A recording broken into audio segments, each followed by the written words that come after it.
Heads. Okay. Well, we don't be the fastest team out here.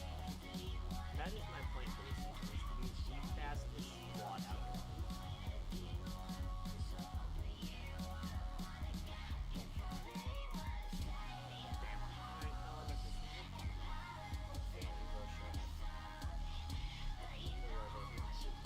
Run again.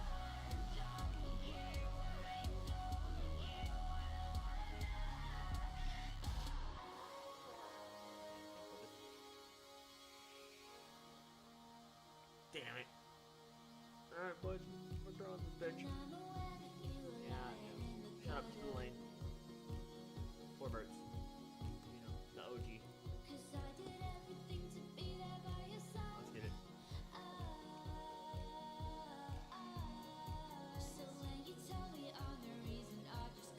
Yes, sir.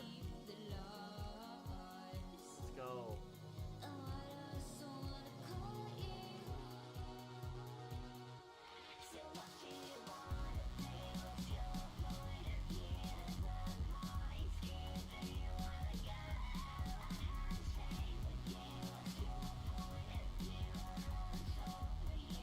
Good catch, Cooks. Good pass, boys. Let's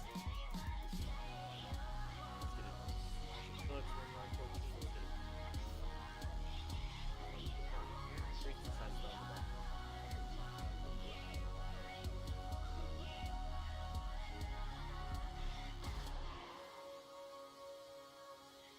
Oh, take off, dog. Get out. Yes, sir.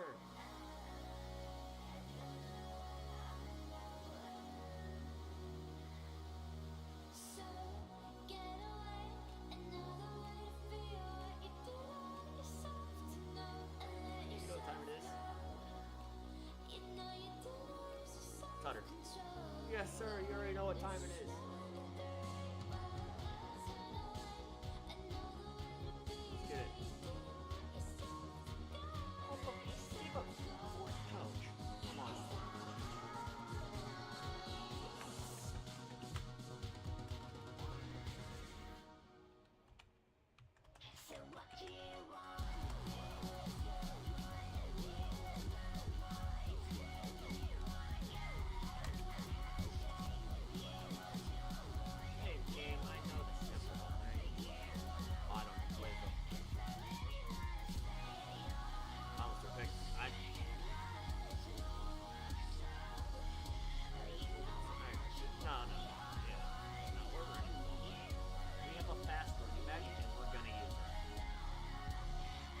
So what do you want? We threw up one-on-one with our receiver, but you know, we'll work on it.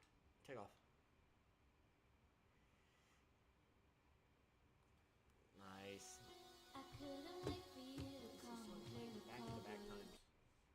Agree with what he said this morning on Good Morning Football, but here is what Robert Saleh said about what he said about the quarterbacks that his defense has played this season.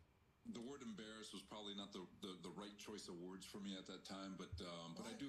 There's a lot of faith in our defense and Jeff Albrecht and how good a job him and the defensive staff do in terms of preparing guys every week and just doing everything we can to make quarterbacks' lives hell. And you know, it starts up front with our 4-man rush and the complexity of our zone defenses and how precise we are in executing play in and play out within those defenses and or coverages. Good run though, boys. You know, but run it again. You know, it's not a knock on any of those guys. You know, Josh Allen, Mahomes, Hurts.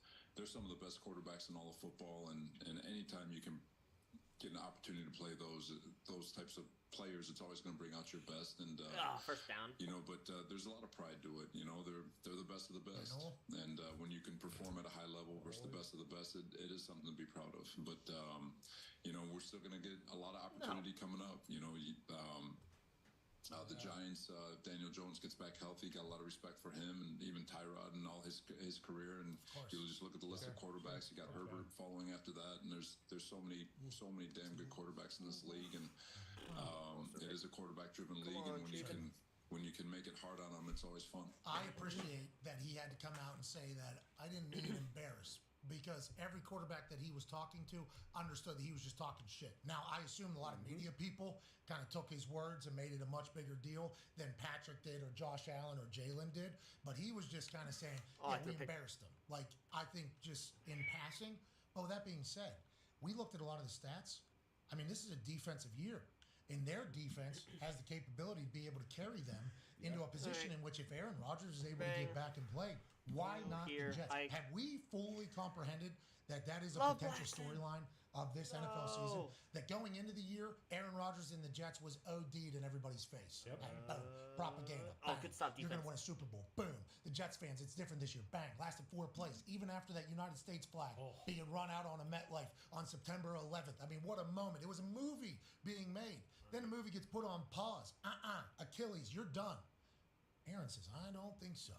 With what he's been able to do, and obviously we'll talk to him in less than an hour or so. Yes, sir. Him coming back with what this defense can do. Let's assume he's coming back. They have a chance to make a run for real with how good their defense is. Yeah. And I appreciate that Salah's talking shit for him. Yeah, definitely have a chance to make a run with the talent on that offensive side of the ball. And Dalvin Cook really hasn't still gotten going yet. The other receivers outside of Garrett Wilson, I don't think so either. But once you put Aaron Rodgers into that offense, everybody kind of comes more alive. And then defensively, for them not to just have the wins completely taken out of themselves after that injury, get behind Zach Wilson. He's doing better, keeping them in games. It's going to be incredible.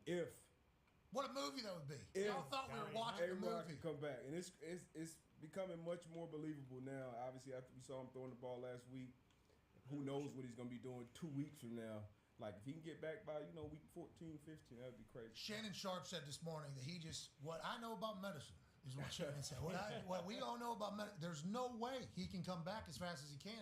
But you look at this video, and we'll talk to him about it in about 34 minutes or so. It's like, this dude is just casually rolling through this Achilles recovery, and then he's talking every single week like, this is happening. Gonna play. Yeah, this is happening. And obviously, manifestation and words are spelled because they cast spells and how people think and the narrative and everything like that. But there hasn't been a doubt since day one that he's coming back. And if this Jets defense can continue to shut down, I mean, you talk about later in the season when it matters in playoffs. Can you win in December? Can you win in January? It's like, can you beat the quarterback on the other side? They've already had a gauntlet of QBs, and they've proven that they can. And I think throughout the last couple of years, that defense has proven that they can. So if Zach Wilson can continue to keep them around, and the Jets defense and special teams can do what they do, what a story this would be. And Salah, don't be apologizing for any of that. Don't be. He's kind of got He seems to do that quite a bit. No, he doesn't. I don't think he has to. I tend to walk things. He doesn't have to, but, as a head coach, it's a certain things you say. So it's like a certain code they live by, right? And I guess. Just like with Hackett and Sean Payton, that situation. Like, that was, it's just, it is what it is. When you wear that hat as a head coach and you represent an organization, it's certain things you say, certain things you don't say. So I get him. I loved it. I love him saying, hey, we embarrass these guys because that's what it is. But once again, your DC, your players got to go out there and play.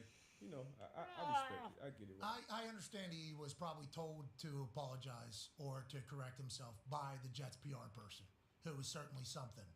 But I also appreciate the fact that his immediate response after the game was, like, his genuine actual response was, who's next? Okay? You give us Pat, you give us Josh, you give us Jalen, who's next? Well, who it could be at the end of the day is somebody in their division. And it's an offense that has been so prolific down in the 305 that it's not only being titled the fastest show on turf, the greatest show on turf, but it's being called that times 10. Now, we know that Ncaa was a conversation because this rookie was doing things that we hadn't seen before. Quietly, in the same position meeting room, there was a man scoring more touchdowns than any human, basically, since 1970. Good run, though. Ladies and gentlemen, running back for the Miami Dolphins. 11 touchdowns, 6 weeks. Only 2 people have done this since 1970. Raheem Mostert. What's going on, y'all? How y'all doing? Hey, I just mentioned all the stats there quickly, and I'm sure there's many more. And we were all talking about Ncaa. Well, first of all, A-Chain, then A-Chan, because he had a name change because what he was doing. And you just quietly were just racking up tuds. That's all you were doing, 11 through 6 weeks. And that's kind of a bigger picture I'd like to talk about. Beat the fuck out of you. Your offense has so many weapons. Okay, we got Tyreek Hill, obviously, who we've all learned to absolutely love off the field and on the field. Waddle's doing his thing. Ncaa came in. Tua was doing his thing. Tight end was there. You were there. How has everybody been able to maintain like this humility of like, we don't care who gets the spotlight, and we're just here to dominate folks? What is it about behind the scenes with your team that has kind of kept everything quiet and no bullshit that could come from a lot of personalities in one building? Well, in retrospect, everybody is for the team. I think that's the biggest thing, especially on the offensive side of the ball. We got a whole bunch of playmakers that can get the job done at any moment. And as you can tell, we're just flying. We're just flying through. So everybody understands the severity of each position, and we just go out there on a day-to-day basis, man, and just try to put our best foot forward. We see McDaniel rocking the sweet off-white Air Forces, on game day, and the pulled-up sweats, and we see him race a cameraman at halftime when he's playing against New England. He seems to be one of the coolest dudes of all time. How is he as a leader? Is what you see what you get, or does he change it up a little bit for team meetings and other things like that? Now, what you see is what you get. He's very consistent. I mean, my part with him in San Francisco, he when he was the run game coordinator and potential, offensive coordinator, man, he's always had this level head of wanting to be great, wanting guys around him to be great, and wanting the players to be great. First down. He's taking that role, times 10 in the head coaching job. So for him, he's all about consistency, and he's been able to be consistent as a head coach and as a leader and play caller. This guy is just truly something remarkable. Yeah, it feels like the plays that are being called, just everybody's trying to copy, but they're not able to fully figure it out. What is it about this offense you think that makes it so successful? And are there some plays that you all know are a guaranteed touchdown as it's being called in the huddle? Yeah, I mean, I think that one of the biggest things is our speed. We got a whole bunch of guys that are fast. Myself included, Tyreek, Waddle, Ncaa. It's a whole bunch of us. I mean, we just know how to separate. I mean, even with Braxton comes in, and he's also a guy that has been slept on for quite some time in the league, and he's been able to do his due diligence. So. We just have a whole bunch of guys that can get the job done, like I mentioned, and we just rolling fast, man. And obviously the speed is a big factor. I see college guys now trying to run a certain motion that we call, in these plays and jumping off sides, and guys in the league are trying to, mimic the same plays. I mean, this league now is just a copycat league, so we're just trying to put something out there that's a winning product. Let's talk about those motions, because I think what you're talking about is the right before snap motion that kind of just makes everybody lose their mind. I don't think people respect how much work goes into that. Like, you guys have to practice that on a very regular basis, I assume, but you understand how much of a weapon it is, and how does McDaniel kind of implement that? It's all about separation. We're able to utilize the speed to the max, and the motion, man, is something that hasn't been done ever in the league, and we're taking full advantage of it. And we got the characters, the guys to do it. So, I would say, yeah, it feels like it's working out.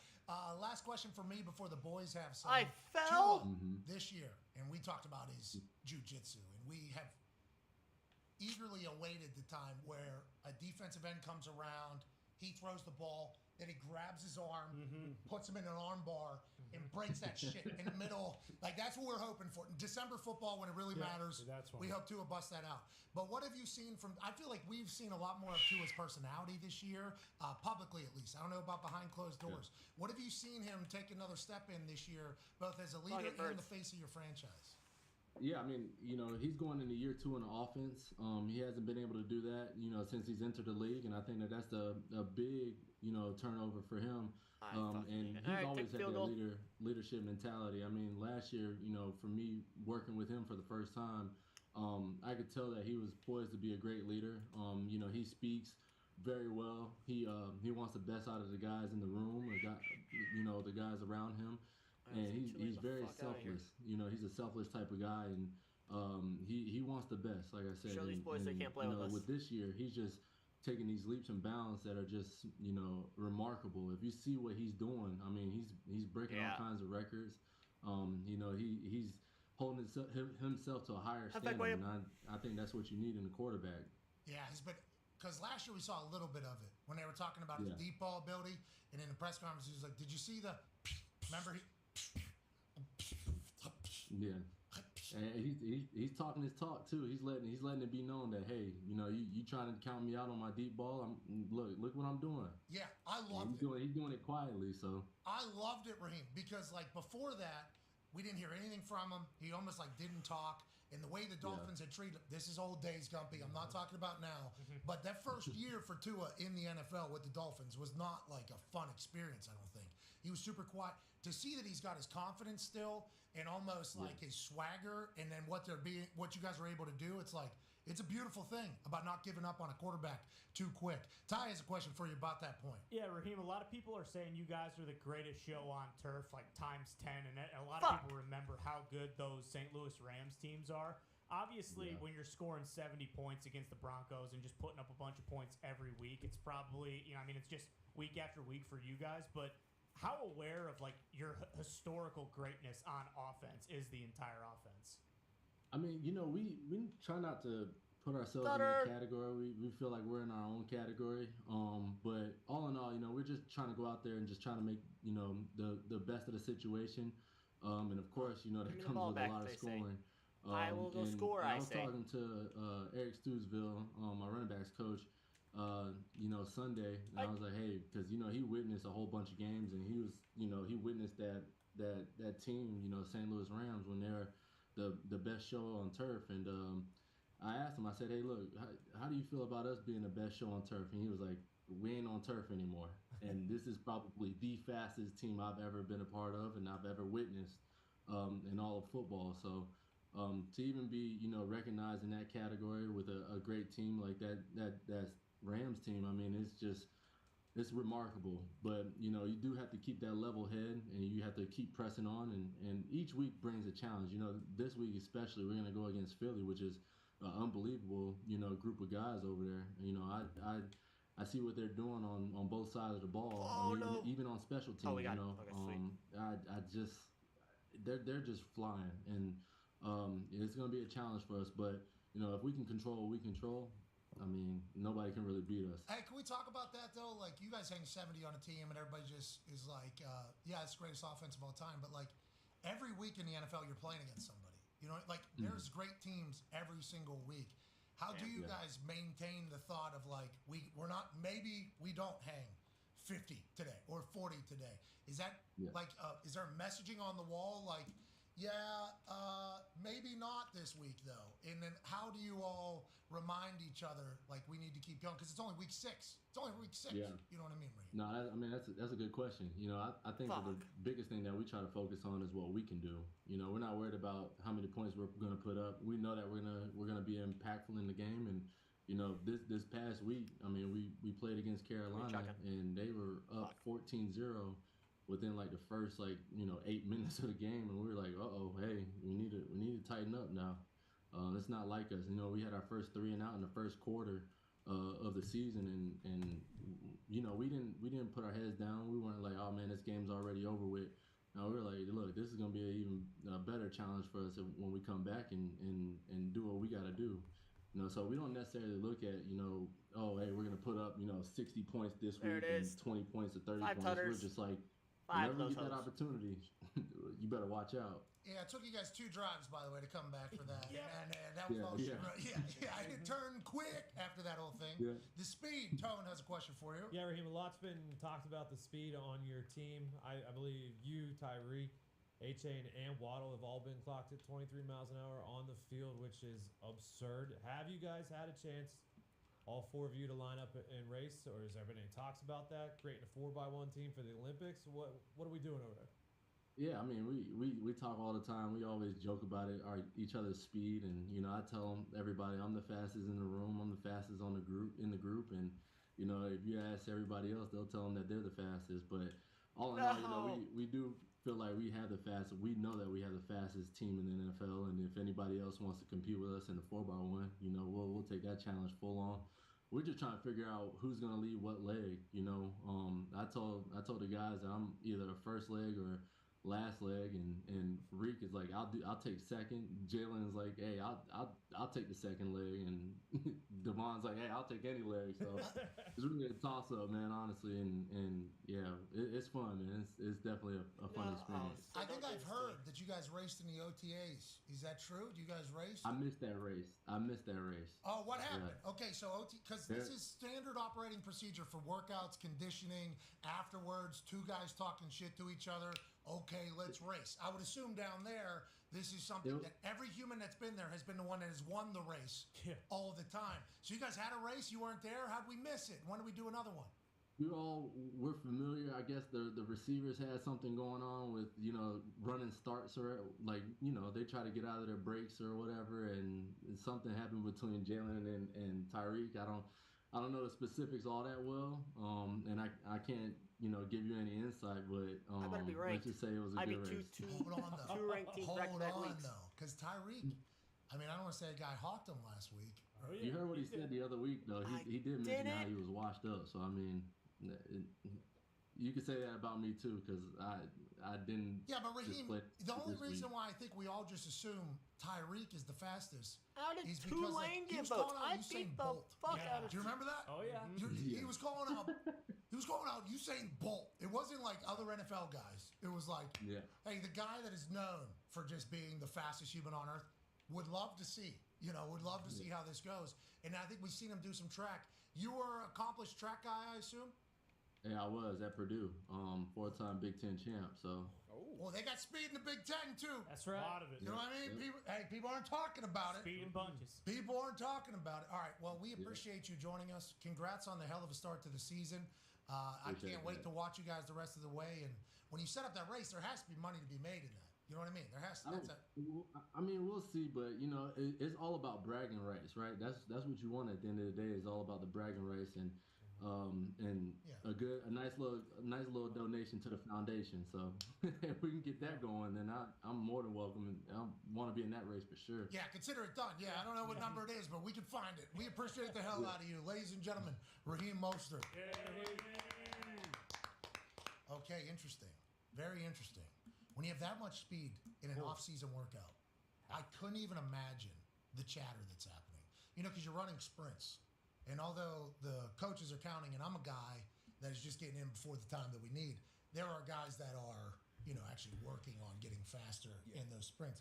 And all the dudes that are down there on every team they've ever been on in all those workouts have been the guys that have been getting challenged by people. Like, I want you. Those become a thing in these workouts. Like, all right, everybody's like, shit, I'll watch. I mean, these two guys, two of the fastest guys are going to run. Down there, it's a track meet. I couldn't even fathom the amount of times where somebody gets called out, let alone like punter, kicker, shit talker during one of those. Ncaa beats Tyreek or beats Raheem Mostert. Ooh, young guy, fastest guy. Just the amount of this, and now obviously that makes everybody better. Everybody's working. Speed, I assume, will only help each other get faster and remain faster and everything like that. But I couldn't even imagine the amount of talk and chirping that happens at those workouts. Insane. And usually that's kind of all it is. A lot of talking, a lot of chirping, because it's a lot of pride on the line. And once you race, guys aren't racing every day, every week. You might race somebody one time and be their teammate for 4 years. So a lot of pride on the line. So I'm happy to hear they actually raced. He was a little tight-lipped with the results, which I respect. But I hope at one point this